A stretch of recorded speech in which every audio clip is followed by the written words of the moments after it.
warahmatullahi wabarakatuh. Halo Sobat Jurnal, kembali lagi dengan saya Adna Asri Aisyah dari Jurnalistik Semakda. Kalau kemarin kita sudah mengetahui beberapa hal mengenai jurusan AP, AT, dan juga APHP. Nah, pada video kali ini saya akan mengajak Sobat Jurnal sekalian untuk mengetahui jurusan TO. Apa sih jurusan TO itu? Kira-kira ada apa aja ya di jurusan ini? Daripada penasaran, yuk kita simak videonya sampai selesai. Nah, Sobat Jurnal, sekarang ini saya sudah bersama dengan Ketua Kompetensi Keahlian Jurusan TO. Selamat siang, Pak. Ya, selamat siang. Dengan Pak siapa? Dengan Adin Sofiansyah. Pak Adin. Pak Adin, gimana kabarnya, Pak? Alhamdulillah baik. Alhamdulillah. Jadi gini Pak, Sobat Jurnal yang ada di rumah itu pada penasaran sama jurusan TO. Kalau boleh tahu jurusan TO itu apa ya Pak? Ya, jurusan TO atau Teknik Otomotif ya, sebelumnya itu banyak nama ya. Seperti kalau sebelum ini dulu ada yang namanya jurusan TKR, Teknik Kendaraan Ringan. Kemudian ada juga jurusan TKRO, Teknik Kendaraan Ringan Otomotif. Nah sekarang jurusannya TO, Teknik Otomotif, begitu. Ya. Lalu untuk materi yang dipelajari secara umum di jurusan TO itu apa ya Pak? Jadi untuk materi yang kita pelajari itu segala hal yang berkaitan dengan dunia otomotif. Ada batasannya yaitu segala sesuatu yang kita pelajari berkaitan dengan kendaraan ringan. Yaitu kendaraan yang biasa kita temui di jalan selain alat-alat berat ataupun kendaraan-kendaraan yang misalkan seperti lokomotif, kemudian yang di perairan dan sebagainya. Jadi semua kendaraan mobil selain sepeda motor itu masuk dalam teknik otomotif. Begitu. Lalu untuk fasilitas yang dimiliki sama jurusan TO itu apa aja ya Pak? Boleh diperlihatkan? Ya. Untuk fasilitas yang kita miliki ada beberapa ya. Ada 5 ruangan. Nah, salah satunya ada di situ, kemudian 2 di sini, dan 2 lagi yang dipakai untuk unit produksi. Nah, kita menuju ke yang pertama dulu, yaitu bengkel mesin atau workshop engine. Nah, di sini di bengkel ini, bengkel utama kita yang paling besar, ya. Di sini ada beberapa kendaraan karena memang khusus untuk mempelajari mesin. Jadi kalau kita melakukan praktikum dengan kendaraan, maka mobil-mobil kita letakkan di sini. Ini bisa kita lihat, ini salah satu mobilnya yaitu Innova Diesel. Kemudian di sana ada mobil Suzuki R3. Kemudian di sini ya, ada Grand Max. Kemudian ada lagi Avanza, ini Matic ya, otomatis. Kemudian Honda Brio, ini juga Matic CVT. Kemudian ada 2 di sana, Toyota Kijang Super, dan 1 di luar, Kijang kotak atau Kijang yang lama. Masih ada 1 lagi juga yang ada di bengkel sana, nanti kita lihat ke sana. Itu Mitsubishi Expander, itu yang baru kita beli kemarin. Nah, di sini kita laksanakan pembelajaran tentang mesin, termasuk pemeliharaan, perawatan, overhaul dan sebagainya. Kemudian selain kendaraan-kendaraan, di sini kita juga memiliki beberapa alat peraga maupun engine stand. Ya, di situ itu ada banyak engine stand.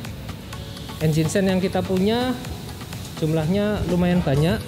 Ada yang kondisi hidup, memang dikhususkan untuk mempelajari mesin dalam keadaan bisa dihidupkan. Ada juga yang dalam kondisi tidak hidup, jadi khusus untuk melakukan overhaul atau pembongkaran. Kemudian ada juga transmisi ya. Kemudian ada juga steering, suspensi maupun ABS. Untuk diesel juga ada. Kemudian peralatan seperti di sana itu untuk pengecekan injektor dari mesin, baik mesin diesel maupun mesin bensin juga ada. Kemudian ada juga mesin diesel konvensional yang 1 silinder di sana, sejumlah 2 buah. Kemudian semua yang ada di sini sudah diperlengkapi dengan udara bertekanan. Kemudian ada juga stol masing-masing diberi dengan pencahayaan sendiri. Kemudian ada juga car lift two-post car lift yang digunakan untuk mengangkat kendaraan. Masih ada satu lagi ruangan di belakang situ. Barangkali mau melihat di belakang? Boleh, Pak. Ya. Ini biasanya kita menggunakan ruangan ini untuk praktek sasis. Nah, di sini ada four-post car lift, jadi untuk mengangkat kendaraan, tetapi menggunakan 4 tiang di sini. Di sini juga sering digunakan untuk melakukan overhaul transmisi. Di situ ada beberapa alat untuk praktek juga. Nah, ini tempat untuk praktek selain sasis juga transmisi di sini. Jadi kalau misalkan mau bongkar-bongkar kaki-kaki mobil dan sebagainya, biasanya kita lakukan di sini. Begitu.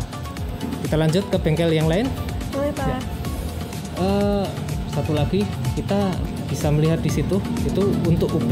Mari kita lihat ya. Jadi di SMK 2 juga menerima berbagai macam unit kendaraan. Ya, misalkan Anda semua ingin servis kendaraan, bisa ke SMK Negeri 2 Purbalingga. Di sini kami menerima segala macam jenis kendaraan dari berbagai macam merek. Semua teknisi di sini sudah terlatih, sudah profesional, dan di sini insya Allah bisa bersaing dengan bengkel-bengkel di luar. Begitu, bisa dilihat.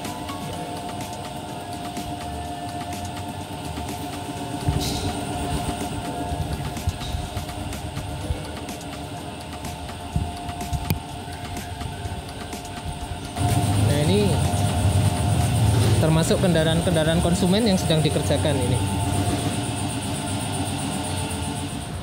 Kemudian ini adalah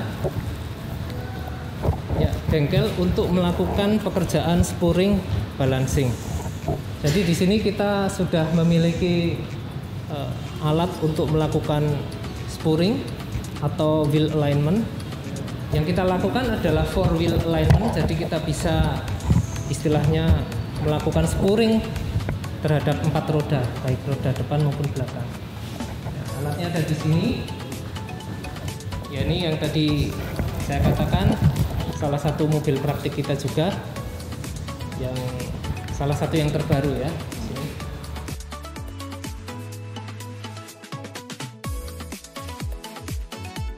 Nah, kalau AC yang di bawah tadi itu kita pakai langsung pada mobil. Nah, sementara kalau kita mau bongkar-bongkar, mau bongkar baik itu overhaul maupun cuma sekedar memasang kabel elektrikal, kita gunakan yang ada di sini. Nah, ini dia. Di sini. Nah, ini contohnya. Kalau kita mau bongkar-bongkar AC, ya, tidak langsung di mobil ya. Kalau langsung di mobil nanti kalau ada apa-apa, nah bahaya. Kita bisa lakukan di sini. Ini tidak hanya bongkar-bongkar, tapi juga memasang.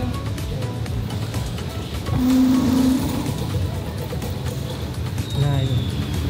Jadi kita pasang kabelnya bagaimana. Jadi nanti setelah memahami yang ada di sini, kita praktekkan di kendaraan, itu insya Allah jadi lebih mudah. Nah, ini salah satunya. Ini ada beberapa stand di situ. Sebelum kita menuju ke mobil yang sesungguhnya, kita harus paham terlebih dahulu ya, urutan dari wiring diagramnya, kemudian nanti ya ini disambungkan kemana. Nah, itu harus paham dulu. Kalau di sini saja belum paham, ya, jangan sampai nanti langsung ke kendaraan gitu. Sebelum kita mempunyai alat untuk AC recycler, itu setiap kita praktek di situ di AC itu pasti banyak freon yang terbuang. Dengan adanya alat recycler itu, freon tidak perlu dibuang. Kalau mau dikosongkan, kita tampung. Nanti ketika mau diisi, kita salurkan kembali. Begitu.